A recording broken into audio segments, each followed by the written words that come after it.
দেখেন 5ই আগস্টের পরে ইসলামিক দলগুলি আমরা সবাই সম্মিলিতভাবে ইসলামকে ক্ষমতায় নেওয়ার চেষ্টা করছিলাম, যে ইসলাম যেন ক্ষমতায় যায়। ইসলাম আসবেন, ক্ষমতায় যায়নি।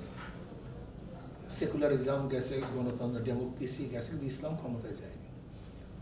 তো আমরা ভেবেছিলাম ইসলাম সমমনা যাদের ব্যাপারে মতনৈক্য আছে, মতনৈক্যগুলি একটু পাশে রেখে একটা সম্মিলিতভাবে ইসলামকে ক্ষমতায় নেওয়ার চেষ্টা করছিলাম।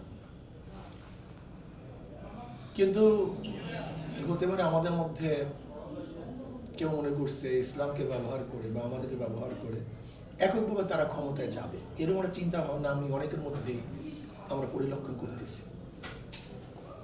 এর জন্য তারা ভাবছে যে আমরা এককভাবে বিজয় হব, আমরা এককভাবে সিট পাবো। যদি আমরা এককভাবে সিট পাই তাহলে শরীফদেরকে সিট ছেড়ে লাভটা কি, এরকম হয়তো অনেকটা ভাব তাদের মধ্যে চলে আসছে।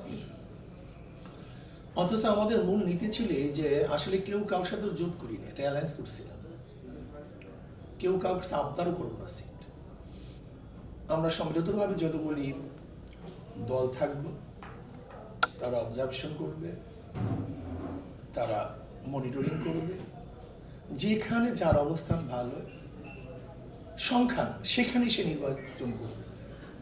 সংখ্যা হিসাবে না যে এত সিট অমুকের এত, তা না, যে যেখানে ভালো অবস্থানে আছে। এই মূলনীতির অবস্থায় কিন্তু আমরা অগ্রসর হচ্ছিলাম।